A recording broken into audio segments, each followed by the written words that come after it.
All right. Hope all is well. The name is Law Nation. We're going to talk about Mike Zim and what is needed with this team, and then we will review a few other things as well as we get things going for this beautiful, and I mean just that beautiful Saturday afternoon. Don't let up, Cowboy Nation. Mike Zimmer, staff, needed is needed here. And as the room fill up, be sure to hit the like, share this content, let a friend or a neighbor know where to go. When it's time to tune in to Cowboys Sports Talk and beyond, give me a thumbs up if you can hear. Give me a thumbs up if you guys can hear and see and get things going. All right, with that being said, there are a few things that the Cowboys must do in order to get beyond this little frail place that we are in right now. And the first thing that they must do is consider this right here. Consider what the community is saying for one, right? And I'm talking about Michael Parsons. Shout out to him. He talked about accountability, and he went over that. And we're gonna go over some of those details there as well. And appreciate everybody. Yeah, yeah, sound good. Shout out to you. I'm all right. I'm all right. I'm good. All right, great. I'm at my studio over here at the Specialty Media Habitat Common. So I appreciate everybody for jumping in. Okay, so you guys can hear me. Okay, I'll rush in for a second because I didn't see your comments there. So I'm glad that you guys are able to jump in and tune in. But let's talk about this this staff that Mike is assembling, and then we'll talk about the other things that we can. All right. So if first and foremost, Dallas Cowboys, this staff, the reason why it's needed is because of the small things.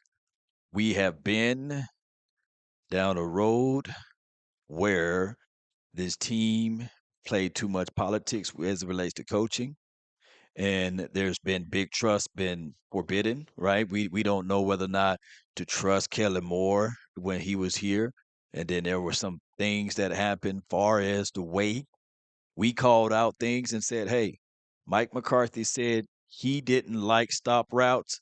The very much thing that we saw was those option routes, stop routes, right? And then after he was removed, we said last year that the defensive staff, we need linebackers. And Overshawn got hurt. They didn't make no moves. LVE got hurt. They didn't make no moves. Both of those moves happened before the trade deadline, and we just didn't see anything tangible enough for the Cowboys to make any moves. And then it was enough sweat for them to pick up the phone and call a Rashawn Evans, who pretty much didn't do anybody's training camp and these sorts of things. So those things paid dividends in a negative way, and it counted against us. So now what we are looking at with this particular staff is we looking to hope that this staff can at least put together a team that they can trust each other.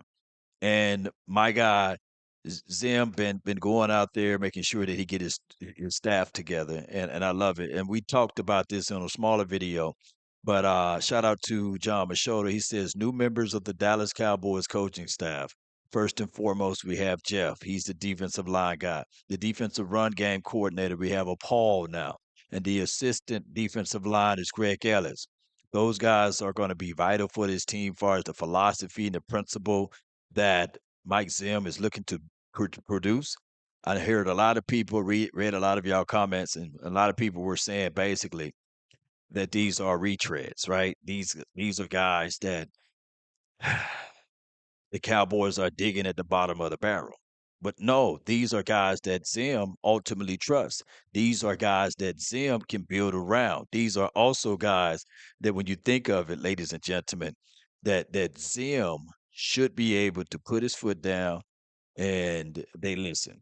I like the way Greg Ellis said, and he was talking to my guy, Walter Chisholm, from the Fanatic Views. Appreciate them when he was on I want to say the media row for the Super Bowl, and he was breaking down the philosophy on how he likes to coach. And this is Greg Ellis, and he said that basically his craft is more like Bill Parcells.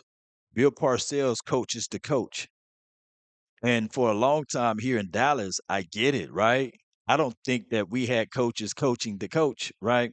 And I don't think that Kellen Moore was getting coached by Mike McCarthy when he was here because Mike McCarthy literally said he didn't like a certain thing and they continue to do that. I don't think that Dan Quinn was absolutely coaching Scott McCurley, right? And I just don't think that those things naturally happen. So when we start to think of it, for one, we didn't have coaches coaching players, nor did we had coaches coaching coaches. If that makes any sense to anyone, and I appreciate everybody for tuning in. So hopefully, with Mike Zim, and this is what Greg Ellis said, is that Mike Zim is a guy, he's a Territorian, right? He's a disciplinary, and also he's one of those guys that coaches the coach. Scott McCurley, if he's still going to be here in any shape, form, of capacity, he's going to get chewed out if he makes a mistake. Those are the realities of it. Real Bill, appreciate you. Thank you so much for your super chat. Appreciate you, man. He says, salute, brother. Appreciate the hard work questions. Can we bring in Dak Win, right? Dak Win. I forgot how to say that man's name for a cup of coffee as a linebacker. Y'all help me out, man. I got hooked on funny guys over here. Um, by name, he would be a good guy, and he falls under the umbrella of Mike Zim. I would say, why not? Bring him in for a cup of coffee. That would definitely work. Him, Sean Lee. Even don't leave Steve Wilkes out of the woods, right? Bring in anybody and everyone that can absolutely help you win the ultimate game, and that is in the playoffs, and then get beyond the playoffs to get to the Super Bowl. We definitely could use that.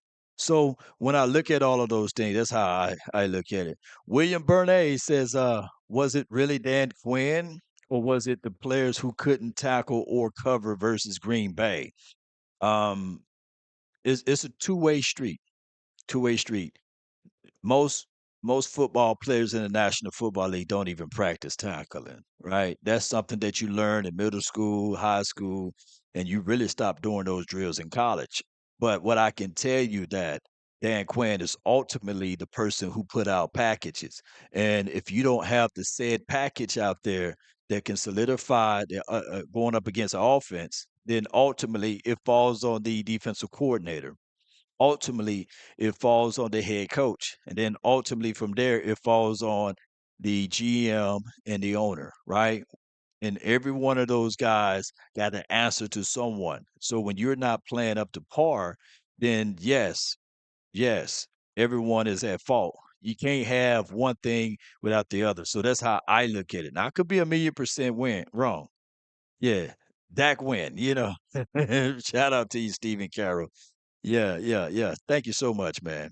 Um, so here's what I say. The Dallas Cowboys, regardless of it, we're gonna get scrutinized. We're gonna get about badly, and that just comes with the territory, unfortunately.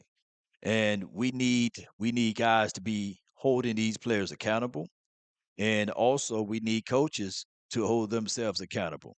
You see how the game's supposed to go, whereas the general manager is supposed to put his foot and his pressure on the neck of the coaching staff, and the coaching staff is supposed to put their foot and the pressure on the neck of the players. That's just how it goes. And when that infrastructure is not there, then you will have a team that can beat teams in the preseason and in the regular season. But when everything condenses, that's when that's when issues and stuff falls. Action Power, my Aquarius brother, show me some love. 217. That's your birthday. Shout out to you, man. Happy birthday to you, man. Shout out to you, man. Circling the sun or the sun circling you, man. I appreciate you, man. Um, yes, indeed, man. Appreciate all of y'all for tuning in. Let's get right into it. The search for coaching should not be over with. The ideal of coaching shouldn't be over with as well. The Dallas Cowboys, we still got a long way to go. The off season is long. It's not short. And the coaching staff, they should be looking at college tape They should be looking at philosophy, principles. But before they can do that, they first must understand who's on their team. And I'm talking about the coaching staff individually, right? We need to know whether or not Paul and Jeff and Greg can they all collide themselves together, right? We need to also know that if Al Harris is he all in, right? And they all need to sit down in a room just like this, this nice room, and they need to go over line for line. They absolutely do. They need to see whether or not these boys are on the same page. If not, then we'll be circling the wagon once again. And no one circles the wagon like the Cowboys now, right? So appreciate y'all, man. Catherine, appreciate you. Um, she says, I just got news feed saying that the Cowboys are going to lose to the NFC to the Commanders. Well, the Commanders, here's the thing, though. And I'm glad that you mentioned the Commanders because it's a great segue to this point right here. Like I said, bittersweet, right? Joe Witt Jr., let's listen to this right quick. Let me know if you guys can hear audio. We live is not for everybody. Okay, it's not. All right, so we're gonna run and put our bodies on people in a violent manner. All right, structure doesn't matter to me. The main thing that matters to me is are we gonna be arriving violently? All right, and we're gonna turn the ball over. Right, we're gonna make sure we disrupt these quarterbacks. And you'll hear me talk about this all the time. The ball is life. All right, and so it's like air, and we gotta have it. We gotta get it. As coaches, when you start to lose, sometimes coaches start to stay later. You know, and my thought process is because I don't care if we win. I've been on 20 wins in a row, and I've lost six in a row. Okay, I go home the same time because I'm giving you everything I have every time. So when coaches started to stay later after we've lost two or three games, man, you were cheating us. If you don't do it the right way, you're going to get called out on it. So we're gonna stop it there, and I know the audio is low. It could be low via the Twitter app that is on, but or the X app that is on. But what I want to say here is that I get his thoughts right, and he is a commander guy now.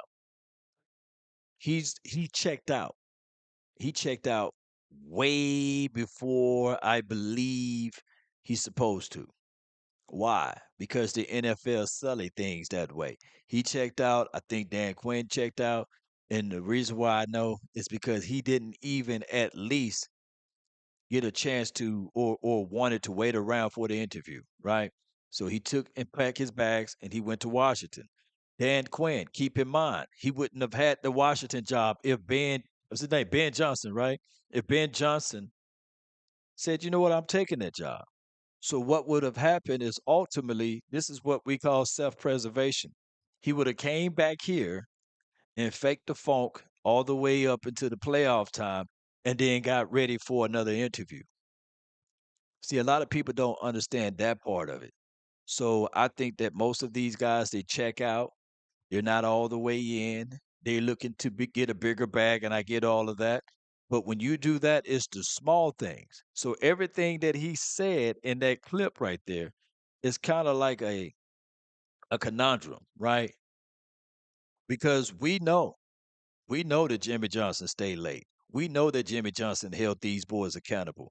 And it's quite strange to me that it's the coaches that burned the midnight oil that got the results. Everyone have a reason, but results are what matter. That's all I'm saying. Shout out to everybody for tuning in. Yeah, TC on the drums. Appreciate you, bro. Thank you so much.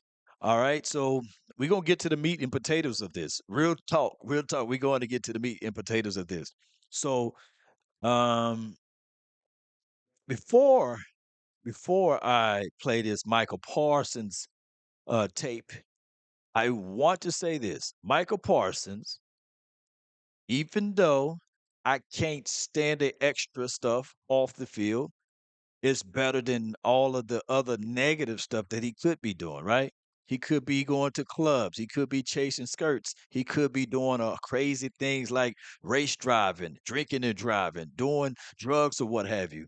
But he's doing extracurricular activities such as podcasting, right? And he's playing at all-star games.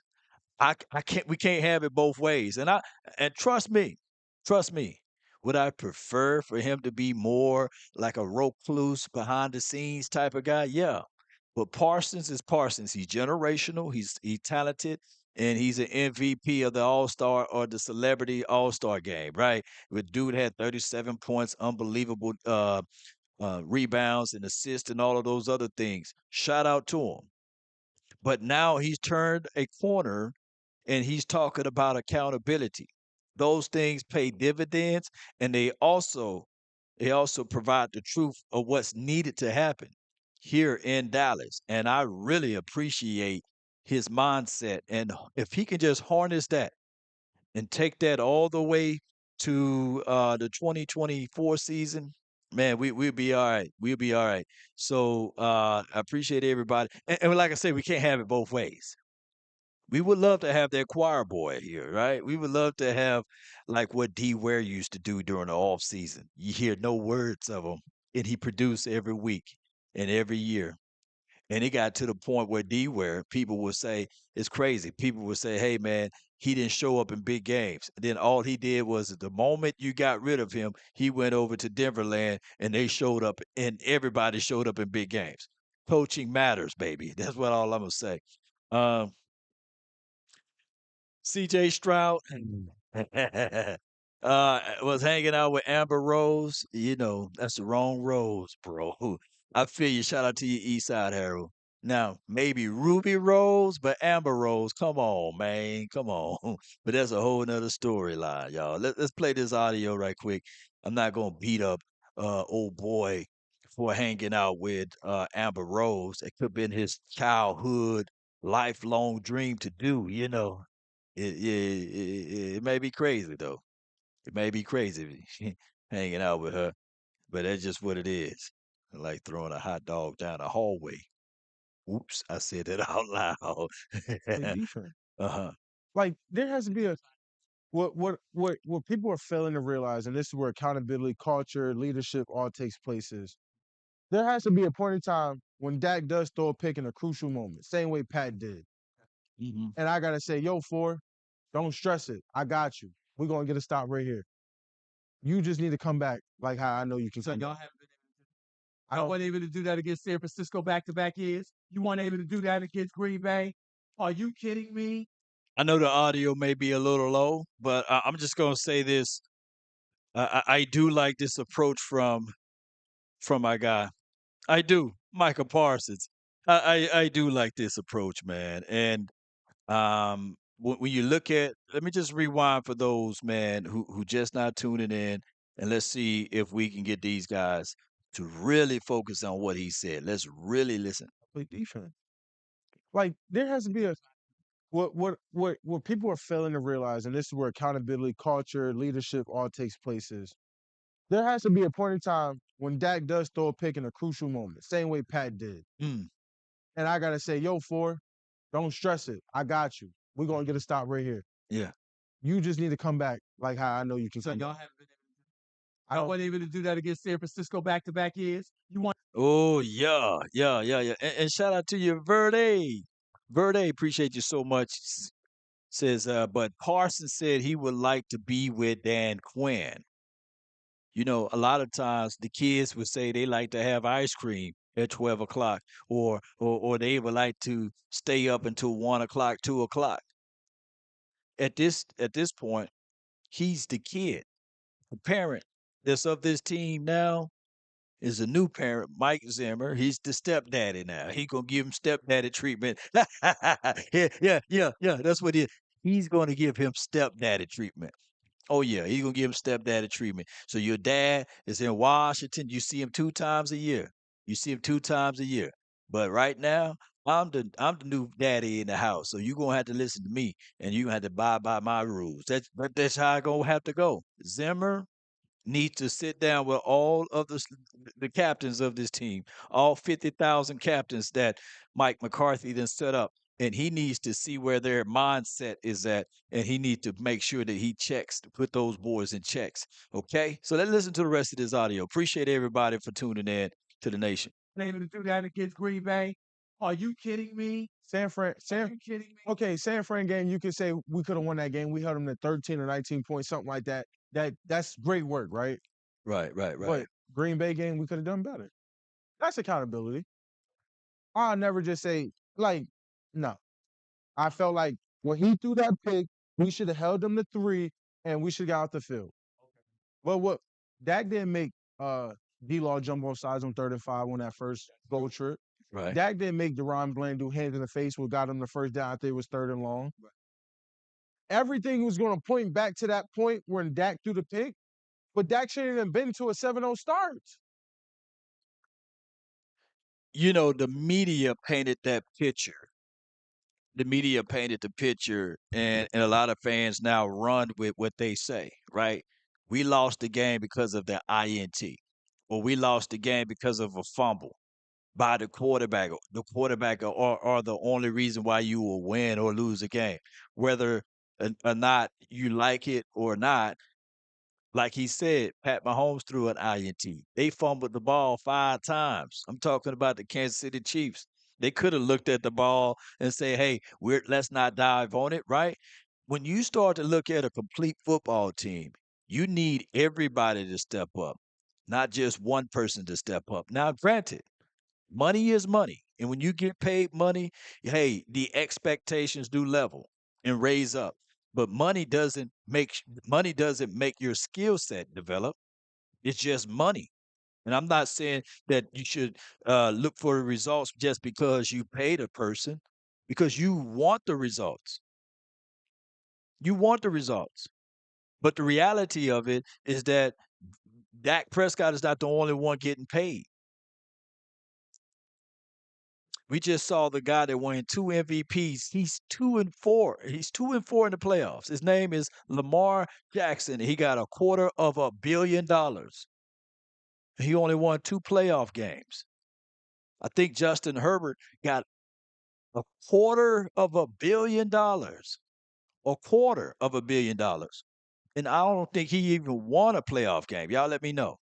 And he's been in the league for a while now. So you need to have, and any of those guys you can win a Super Bowl with. I think that you can win a Super Bowl with Justin Herbert. I think you can win a Super Bowl with Lamar Jackson, but it takes a complete team.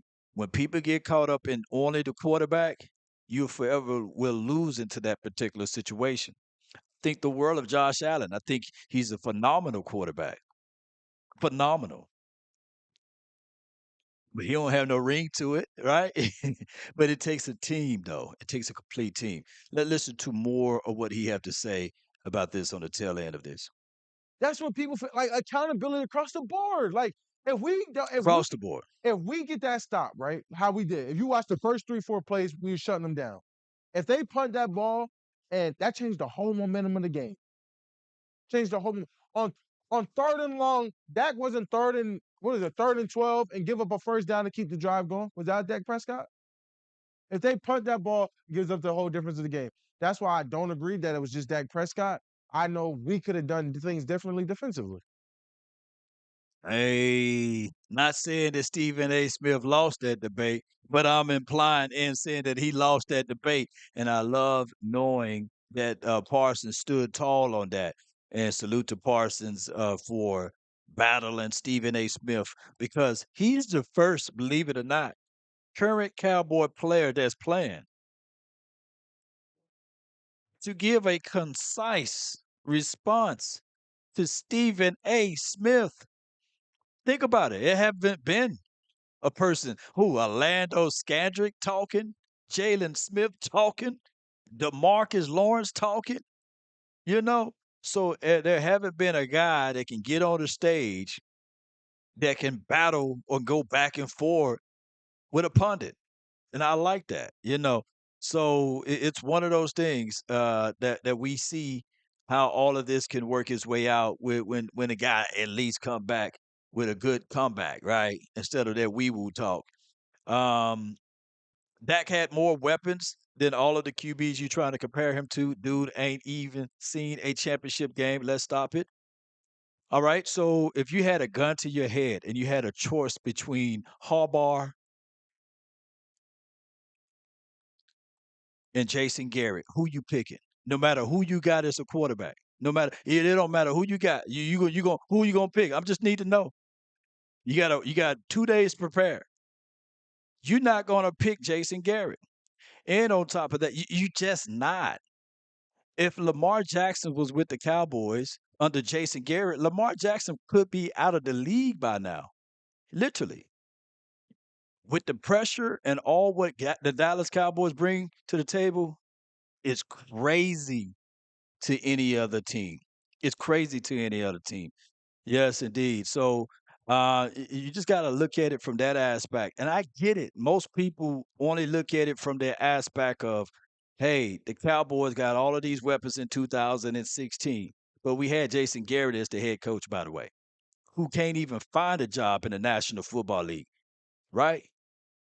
So yeah, yeah. So it's so crazy how people can look at the other quarterbacks in the National Football League, and the greatest example would be to look at Justin Herbert.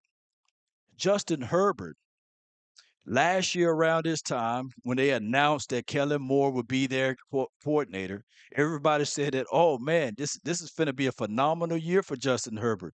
He got weapons on the outside. He got run game. He got a better offensive coordinator now. Watch what he do, right? Because now we seen what Dak Prescott was able to do with Kellen Moore, and they thought that that was transferable to Justin Herbert, who everybody in the chat will say he's more accurate, he got a stronger arm.